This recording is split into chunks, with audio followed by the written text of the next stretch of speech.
Hello, welcome to AP World.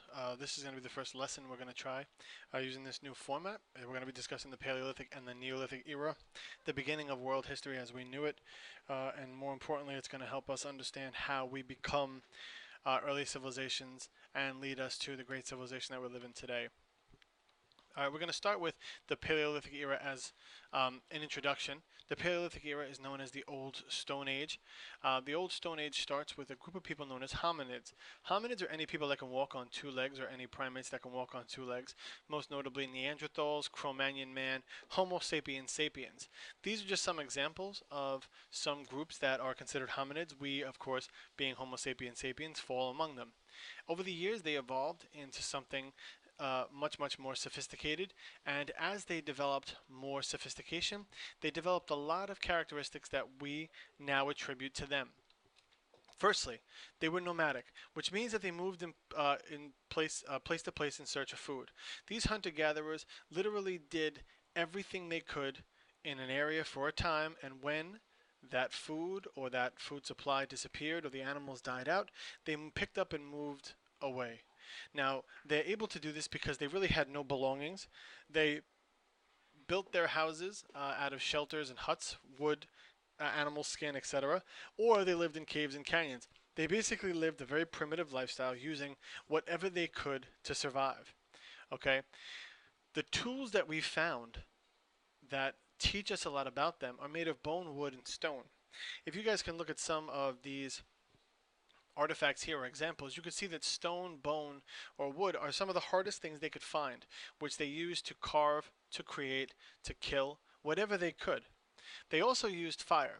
Fire was very important to their survival, especially when they lived in colder climates. All right? But they also made use of the entire animal.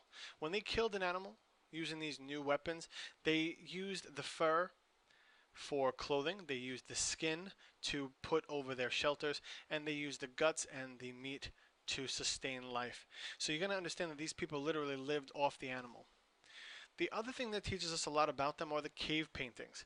If you guys can look at this example here, this is a cave painting of an animal, most notably a buffalo or a bull or a cow, some kind of animal like that that lived with the people. Basically, the thing that's so important about these cave paintings is that they literally teach us how they lived. This one here was found in France. It is one of the most famous cave paintings in world history, founded around 20, almost to 17,000 years ago. And this here tells us a lot about what they know. Most notably, they know animals, hunting, gathering, things like that.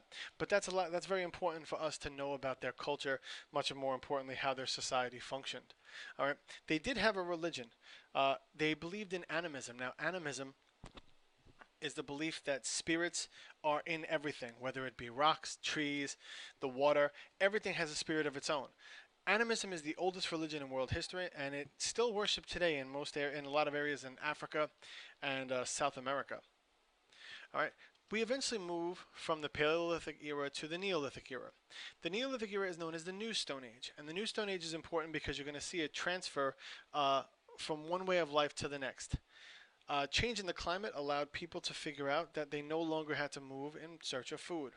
The most important thing that we get from this is that when it starts, the transfer from hunting and gathering to settled farming and domestication out of animals is what makes this extremely important.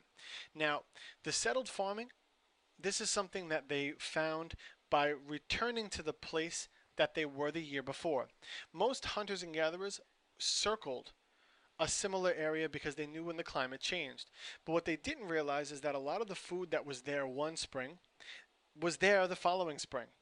And it's from that they learned how to settle farm. They built up their huts around it because they knew that the food supply would always be there.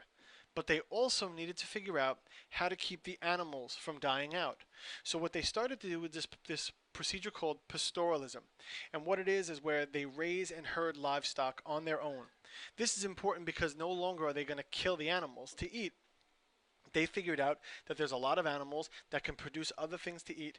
And more importantly, if you breed them, you'll have a longer lasting food supply.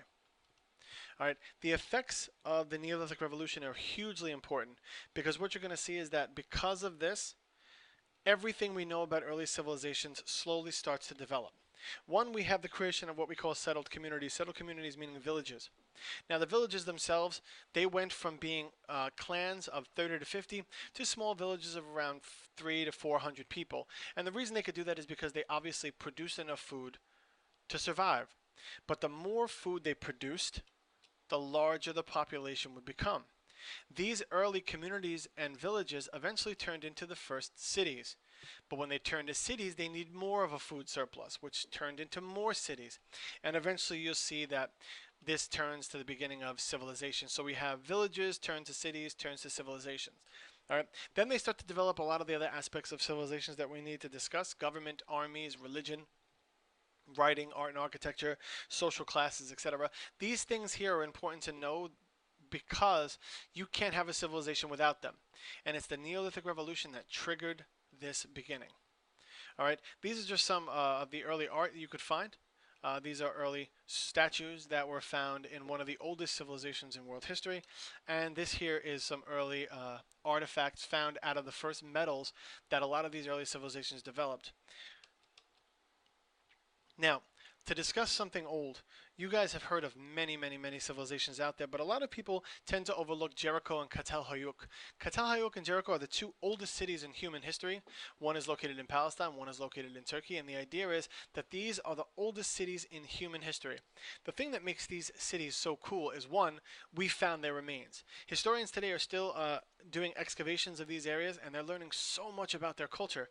It is mind-boggling how amazing their art and architecture, more importantly, the way they constructed their homes, is still there today.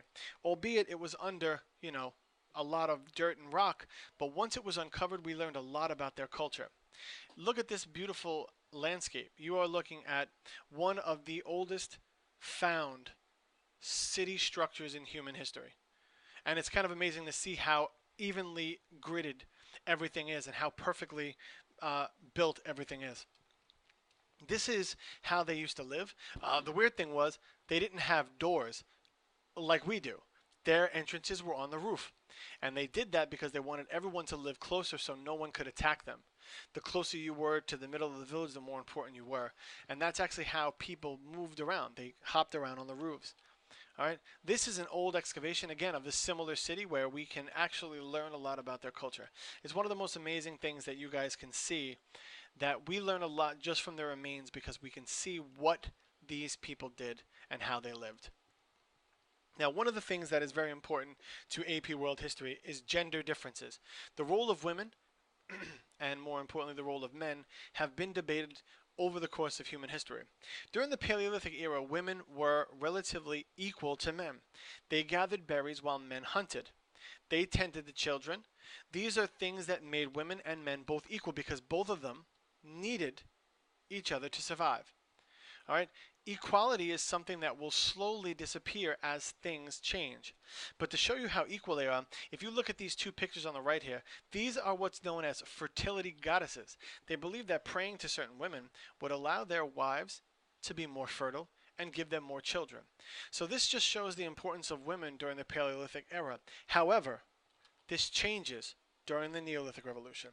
Men believe that their jobs are harder because they have to hunt still. They have to fight and protect their food and their homes. So this is where we're going to see the shift from male dominance, and it's going to remain that way for a very long time. So it's a shift from equality, gender equality, men and women equal, to patriarchal society where men believed that they were the more superior or more dominant. So this word patriarchy was extremely important for that reason. They believed that the men did the more important jobs and women were inferior because all they had to do now was stay home. They no longer needed to gather because the settled farming allowed them to produce enough food. The men were the dominant. They began to control women's sexual behavior, control their life, determine who inherits what, more importantly, who marries who. Male gods became the more dominant figures, women gods less dominant, and more importantly, you're going to see that this shift is going to open the door to one of the biggest debates in world history, and that is, of course, the gender debate. Who is more important, the overall answer is that we are equal, but you need to understand that the shift between the Paleolithic and the Neolithic era is one of the most important changes during this period. From this moment on, women are going to be deemed inferior in many societies in world history. So when we look at the Neolithic and the Paleolithic era, you have to understand that our foundations come from here. Understanding this will allow you to get a better grasp on what we're going to be covering over the next few days, which is Fertile Crescent, Egypt, China, and India, the other early civilizations. I want to thank you guys for listening. Have a nice day, and I hope you got something from this.